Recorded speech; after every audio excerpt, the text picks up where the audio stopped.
sa issue ng Ang Bayan, Pebrero 21, 2026.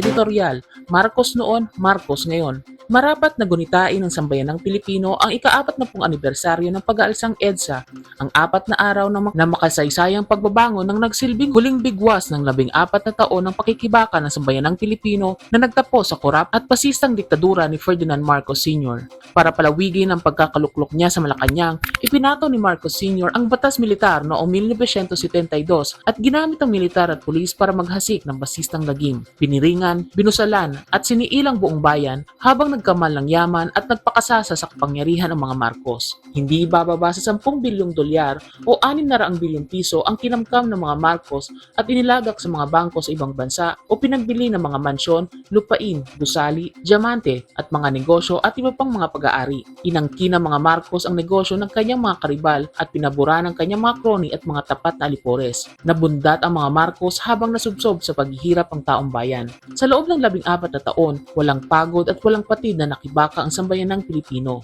Sama-sama silang nagmarcha sa lansangan para magprotesta at binagtas ang landas ng armadong pakikibaka sa kanayunan. Armado at hindi armado, buong giting silang nagkunyagi at nagsakripisyo para wakasan ang paghahari ng diktadura. Sa garapalang pandaraya ni Marcos sa eleksyong 1986, pumutok ang galit ng buong bayan at bumungo sa 4 na araw ng pag-aalsa. May espesyal na kabuluhan ang paggunita sa pag-aalsang EDSA ngayong taong 2026. Gugunitain ang pag-aalsang nagpabagsak sa nooy pasistang diktadurang batbat ng korupsyon habang nag-uumapaw ang galit ng bayan sa bilyong-bilyong pisong ibinulsa sa mga tiwaling flood control project. Dumaluyong ang mga kilos protesta simula noong Setyembre 2025. Patuloy na nag-aalab ang galit ng bayan sa korupsyon at nagbabandyang muling sumambulat sa lansangan. Gugunitain ngayong taon ang pag-aalsang EDSA habang lumalakas ang panawagang panagutin hanggang sa tuktok ang lahat ng sangkot sa pangungurakot. Matapos ang 4 na dekada, isa na namang Marcos ang nasa sentro ngayon ng galit at protesta ng sambayanang Pilipino.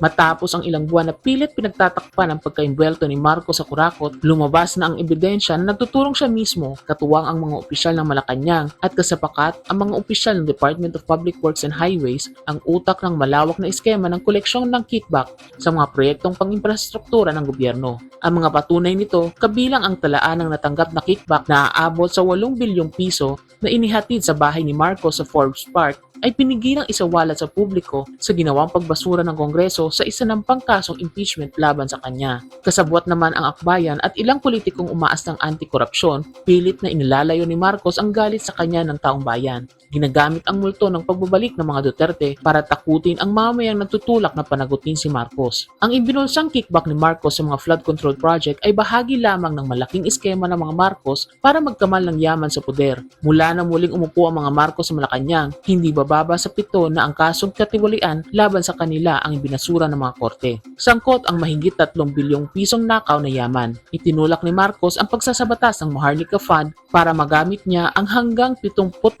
bilyong piso na pondo ng gobyerno para ipuhunan sa negosyo ng papaboran niyang mga burgesyang komprador. Magkakaribal man sa politika at pandarambong, ang mga burokratang kapitalista ay magkakapanalig sa kanilang makauring interes at nagkakaisa sa pang-api sa bayan. Kundi dahil sa protestang bayan, hindi nila papanagutin ang kapwa korap sa takot na sila naman ang pananagutin sa hinaharap. Napatalsik man sa poder noong 1986, hindi pinanagot o pinagbayad ang mga Marcos ng 6 na sunod-sunod na gobyerno. Hawak pa rin ng mga Marcos ang daang-daang bilyong pisong nakaw na yaman na ginamit sa nagdaang mga taon upang unti-unting makabalik sa poder. Sa nagdaang mga dekada, higit na sumahol ang pandarambong at pagkakamal ng yaman ng mga opisyal ng gobyerno at ng mga nagaharing uri. Bawat rehimen ay bantog sa kani-kanilang malaking anomalya, Kamag-anak Incorporated, PEA Amari, Weteng Protection, NBN ZTE Deal, Pork Barrel King, Pharmaly Scandal at iba pa. Habang lumalalim ang kinalulugmukang krisis ng ekonomiya, lalo silang naging karapal at walang pakundangan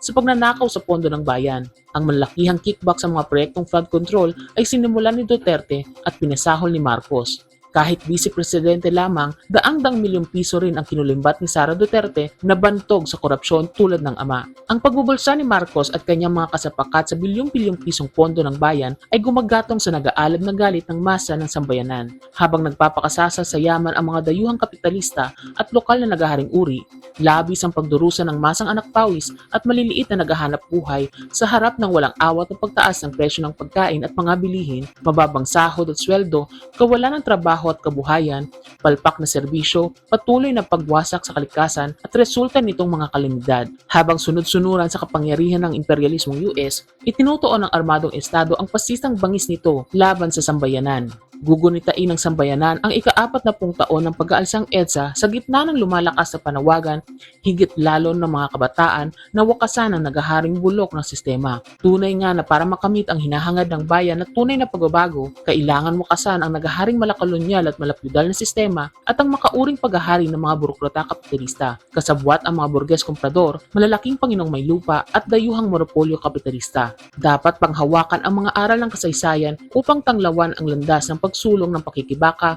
para sa pabansang demokrasya na may sosyalistang perspektiba. Dapat buklurin ang malawak na pagkakaisa ng sambayanan para isulong ang revolusyonaryong pakikibaka sa pamamagitan ng matagalang digmang bayan. Panawagan ng partido, lalo na sa mga kabataan, sumapi sa bagong hukbong bayan. Gaano man kahirap at gaano man kalaki ang sakripisyo, patuloy nating isulong ang armadong pakikibaka sa kanayunan at ipundar ang bagong demokratikong gobyerno ng ating kinabuksan.